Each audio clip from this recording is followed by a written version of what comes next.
जय हिंद। Welcome to today exam classes दोस्तों। जी हाँ दोस्तों, आज के इस वीडियो में हम टॉप मॉडल पेपर आपके सामने लेके आए हैं, जो आपके सामने LDC forest guard second grade teacher exam 2022 के अंतर्गत पूछे जाने वाले मोस्ट इंपोर्टेंट से संबंधित टॉप मॉडल पेपर हैं दोस्तों। अगर आप भी इन बड़ी भर्ती परीक्षाएं LDC forest guard second grade teacher exam 2022 की तैयारी कर रहे हैं तो इस वीडियो को लास्ट तक जरूर देखिएगा, क्योंकि इन कंपटीशन लेवल में एलडीसी फॉरेस्ट गार्ड तथा सेकंड ग्रेड टीचर एग्जाम 2022 में बार बार तथा गत वर्षों में पूछे गए मोस्ट इंपोर्टेंट क्वेश्चन आंसर है दोस्तों।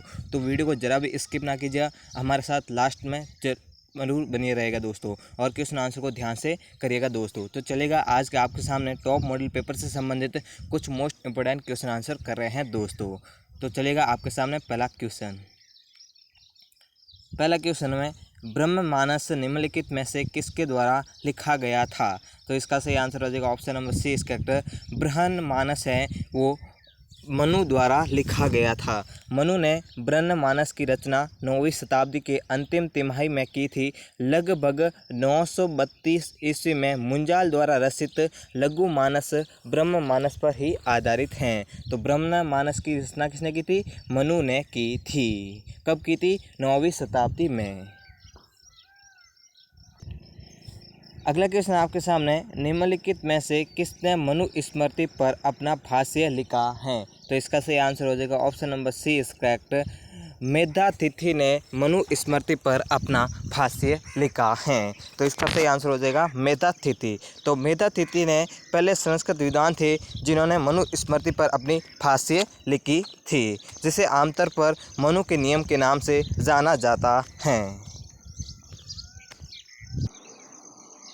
अगला क्वेश्चन आपके सामने, नत्तर निम्नलिखित में से किस से संबंधित हैं? तो इसका सही आंसर हो जाएगा option number C is correct. नत्तर हैं जो सभा से संबंधित हैं। चोल प्रशासन में नाडु या जिले को कृषि भूमि के नाम से जाना जाता था, जबकि नत्तर एक नाडु या जिले के प्रमुख पुरुषों को सभा को संदर्भित करता है। तो नत्तर किससे संबंधित है? एक सभा से संबंधित हैं। अगला क्वेश्चन आपके सामने है, निम्नलिखित में से कौन वर्गुण नामक द्वितीय का उत्तराधिकारी बना था? तो इसका सही आंसर हो जाएगा option number C is correct. Pratap Veer Narayan है जो वर्गुण वर्मन द्वितीय का उत्तराधिकारी बना था।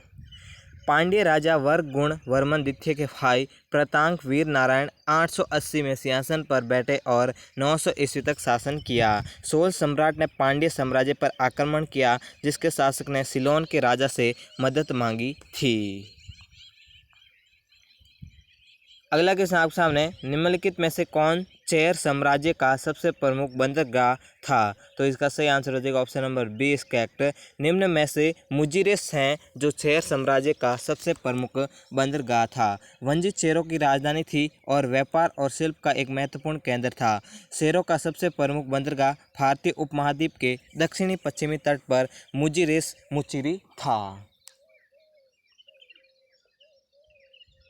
नेक्स्ट क्वेश्चन आपके सामने, दिलवाड़ा के जैन मंदिर किस राज्य में स्थित हैं? तो इसका सही आंसर हो जाएगा option number D is correct. Dilwara का जैन मंदिर है वो राजस्थान राज्य में स्थित हैं। दिलवाड़ा जैन मंदिर राजस्थान में माउंट आबू के पास स्थित है। ये मंदिर 11वीं और 13वीं शताब्दी ईस्वी के बीच आम लोगों के द्वारा बनाए गए थे। इसमें संगमरमर के आश्चर्यजनक उपयोग के लिए विश्व प्रसिद्ध हैं। दिलवाड़ा जैन मंदिर हैं जो जैनियों का एक पवित्र तीर्थ स्थान है।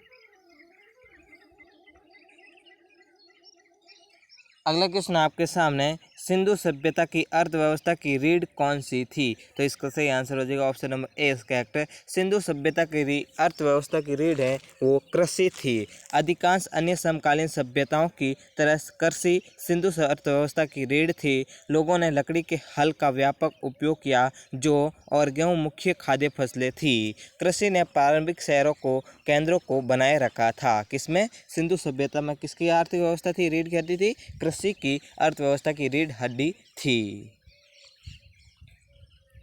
नेक्स्ट क्वेश्चन आपके सामने, वैशेषिक दर्शन के प्रतिपादक कौन हैं? तो इसका सही आंसर हो जाएगा option number B is correct. Vaisheshika दर्शन के प्रतिपादक है वो कृणाद हैं। हिंदू दर्शन के अनुसार वैशेषिक 6 दर्शनों में से एक हैं। ये दुनिया को देखने के तरीकों का में से एक हैं। हिंदू दर्शन के अन्य 5 दर्शन योग, सांख्य, न्याय, मीमांसा और वेदांत हैं। महर्षि कणाद द्वारा प्रस्तावित किया गया था और ये मानता है कि भौतिक ब्रह्मांड में सभी वस्तुएं परमाणुओं की एक सीमित संख्या में कम हो जाती हैं। तो इसके वैशेषिक दर्शन के प्रतिपादक कौन थे? कणाद थे। अगला क्वेश्चन आपके सामने, बुद्ध को ज्ञान किस स्थान पर प्राप्त हुआ था? तो इसका सही आंसर हो जाएगा option number C, correct. Buddha को है वो ज्ञान है बोध गया में प्राप्त हुआ था। बोध गया भारतीय राज्य बिहार में गया जिले में महाबोधि मंदिर परिसर से जुड़ा है, एक धार्मिक स्थल और तीर्थ स्थान है। यहाँ इस स्थान पर प्रसिद्ध जहाँ गौतम बुद्ध के ज्ञान को बोधि मंडल प्राप्त हुआ था। नेक्स्ट क्वेश्चन आपके सामने, कोणार्क के सूर्य मंदिर की स्थापना किसने की थी? तो इसका सही आंसर हो जाएगा option number A, correct. Konark के सूर्य मंदिर की स्थापना है वो नरसिंह देव प्रथम ने की थी। सूर्य मंदिर का निर्माण पूर्वी गंगा राजवंश के राजा नरसिंह देव प्रथम ने 1250 ईस्वी के आसपास करवाया था। ये ओडिशा के कोणार्क में स्थित है। मंदिर यूनेस्को की विश्व धरोहर स्थल है। इसे भारत के 7 अजूबों की विभिन्न सूची में भी शामिल किया गया है। किसे? कोणार्क के सूर्य मंदिर को। और इसकी स्थापना किसने करवाई थी? नरसिंह देव प्रथम ने करवाई थी। नेक्स्ट क्वेश्चन, सातवाहनों में निम्नलिखित में से किस वर्ण से उत्पन्न होने का दावा किया था? तो इसका सही आंसर हो जाएगा ऑप्शन नंबर ए, करेक्ट। सातवाहनों से निम्नलिखित ब्राह्मण वर्ण से उत्पन्न होने का दावा किया गया था। सातवाहनों ने ब्राह्मण वर्ण में से अपने वंश का दावा किया। उन्होंने वैदिक अनुष्ठान किए और कृष्ण, वासुदेव जैसे देवताओं की पूजा की, जैसा कि 1ली शताब्दी ईसा पूर्व के नागनिका के नानेघाट गुफा शिलालेख में स्पष्ट हैं। किसके? ब्राह्मण देव वर्ण से उत्पन्न होने का दावा किया था। किसने किया था? सातवाहनों में से। नेक्स्ट क्वेश्चन आपके सामने, निम्नलिखित में से किस स्थापत्य शैली में गुप्त काल में उत्तरी भारत में मंदिरों का निर्माण किया गया था? तो इसका सही आंसर हो जाएगा ऑप्शन नंबर 20, करेक्ट। निम्न में से इस नागर शैली को गुप्त काल में उत्तरी भारत में मंदिरों का निर्माण किया गया था। अगला क्वेश्चन आपके सामने, निम्नलिखित में से किसको चीनी सम्राट ने हर्ष के दरबार में 646 ईस्वी में भेजा था? तो इसका सही आंसर हो जाएगा ऑप्शन नंबर डी, करेक्ट।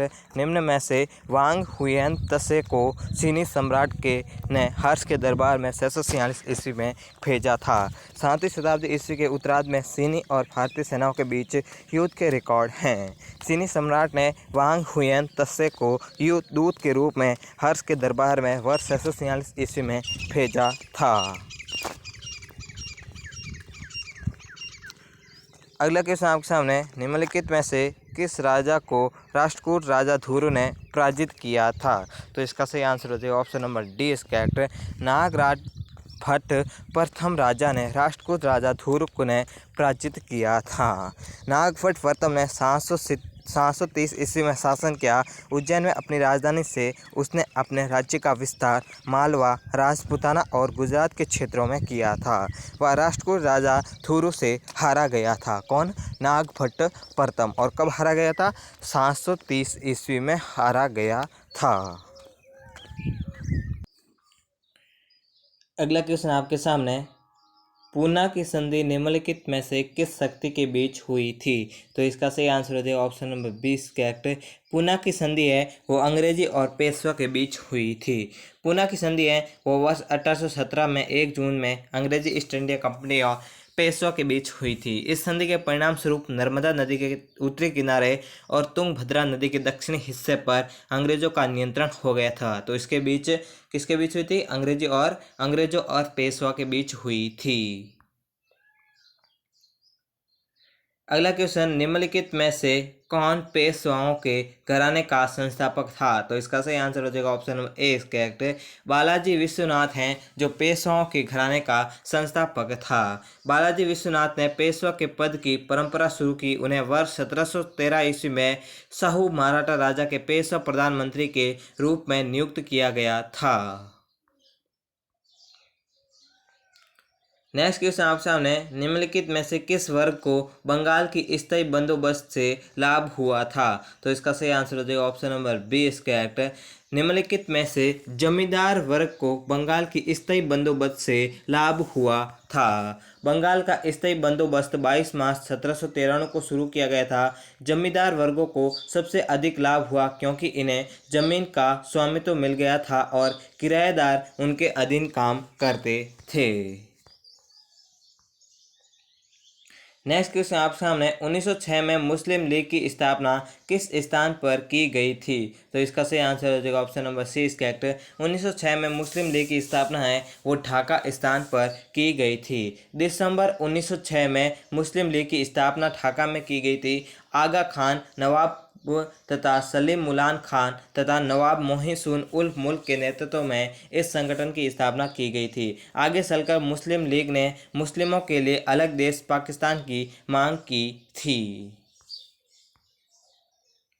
अगला क्वेश्चन, उत्तर भारत का हिंदू लूथर किसे कहा जाता है? तो इसका सही आंसर हो जाएगा option number B is correct. उत्तर भारत का हिंदू लूथर है वो ईश्वर चंद्र विद्यासागर को कहा जाता है। ईश्वर चंद्र विद्यासागर 19वीं सदी के बंगाली विद्वान, लेखक तथा समाज सुधारक थे। उन्होंने विधवा पुनर्विवाह को प्रोत्साहन दिया तथा उनके प्रयासों के कारण ही विधवा पुनर्विवाह अधिनियम 1856 को पारित किया गया था। कब विधवा पुनर्विवाह अधिनियम 1856 को किसकी देखरेख में पारित किया गया था? ईश्वर चंद्र विद्यासागर की देखरेख में पारित किया गया था। और उत्तर भारत का हिंदू लूथर है वो ईश्वर चंद्र विद्यासागर को ही कहा जाता है।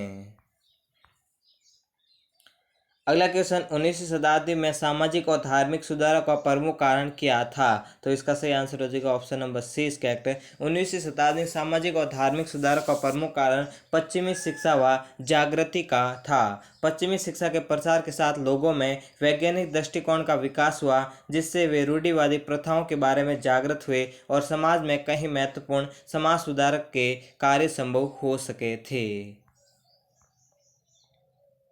अगला क्वेश्चन, भारत के स्वतंत्रता आंदोलन के संदर्भ में निम्नलिखित में से कौन बॉम्बे त्रिमूर्ति का हिस्सा नहीं था? तो इसका सही आंसर हो जाएगा option A is correct.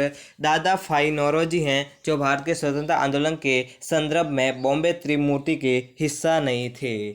Badruddin तयाबाजी, Firoz Shah Mehta और के तेलंग बॉम्बे त्रिमूर्ति का हिस्सा थे। इन्होंने 1885 में बॉम्बे प्रेसिडेंसी एसोसिएशन की स्थापना की थी।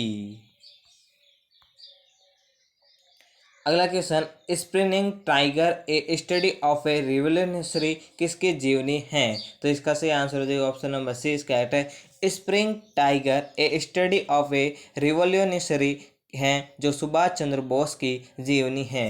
ये ह्यू टाई की कृति थी। इस पुस्तक में द्वितीय विश्व युद्ध और आंग्ल भारत संबंधों का विवरण किया गया। इस पुस्तक में सुभाष चंद्र बोस के जीवन, दर्शन, आदर्श तथा राष्ट्रवाद और राजनीतिक चतुराइयों के बारे में लिखा गया है। किसमें? ए स्टडी ऑफ ए रिवोल्यूशनरी है, उसमें स्प्रिंग टाइगर में सुभाष चंद्र की जीवनी के बारे में लिखा गया है। अगला क्वेश्चन, यह कथन किसे कहा था कि अंग्रेजों ने बंगाल में 1765 से 1722 के बीच लुटेरों का राज्य स्थापित किया था? तो इसका सही आंसर हो जाएगा option number C is correct. K M Panikkar ने कहा था कि अंग्रेजों ने बंगाल में 1765 से 1772 के बीच लुटेरों का राज्य स्थापित किया था। के एम पाणिकर एक पत्रकार, विद्वान, इतिहासकार और कूटनीतिज्ञ थे। उपरोक्त कथन इन्होंने 1780 के दशक में ब्रिटिश के बारे में लिखा था।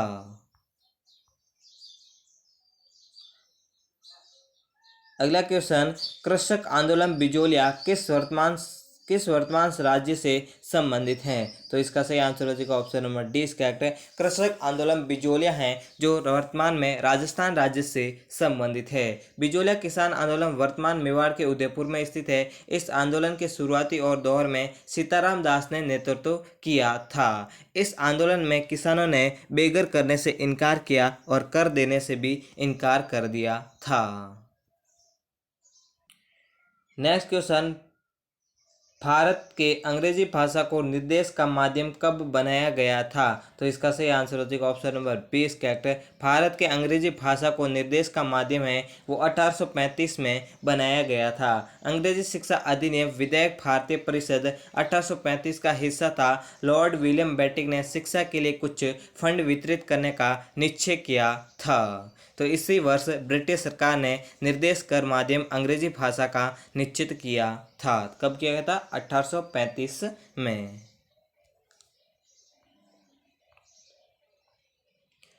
नेक्स्ट क्वेश्चन, भारत में सहायक गठबंधन किसने शुरू किया था? तो इसका सही आंसर हो जाएगा ऑप्शन नंबर 20 करेक्ट है। भारत में सहायक गठबंधन है वो लॉर्ड वेल्लेस्ली ने किया था। सहायक गठबंधन की शुरुआत लॉर्ड वेल्लेस्ली ने की थी। 1798 से 1805 तक गवर्नर जनरल थे। हैदराबाद का निजाम इसमें सबसे पहले शामिल हुआ। इसके मैसूर अवरोधक नवाब भी इससे शामिल हुए थे। अगला क्वेश्चन, हमारे घरेलू वैद्युत परिपथ में फ्यूज पिघल जाता है जब भारी वर्दी होती है।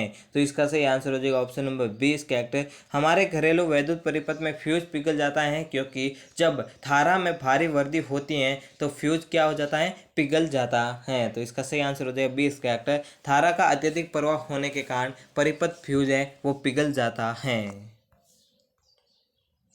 अगला क्वेश्चन, सौर कोशिकाएं किसके सिद्धांत पर कार्य करती हैं? तो इसका सही आंसर हो जाएगा ऑप्शन नंबर 20 करेक्ट। सौर कोशिकाएं हैं वो प्रकाश वैद्युत प्रभाव के सिद्धांत पर कार्य करती हैं। नेक्स्ट क्वेश्चन, बिजली के पंखे की गति बदलने के लिए प्रयुक्त साधन कौन सा है? तो इसका सही आंसर हो जाएगा ऑप्शन नंबर 20 करेक्ट है। बिजली के पंखे की गति बदलने के लिए प्रयुक्त साधन रेगुलेटर हैं। अगला क्वेश्चन आपके सामने, एक फोटो सेल में प्रकाश ऊर्जा को परिवर्तित किया जाता है। तो इसका सही आंसर हो जाएगा ऑप्शन नंबर 20 करेक्ट है। एक फोटो सेल में प्रकाश ऊर्जा को विद्युत ऊर्जा में परिवर्तित किया जाता है।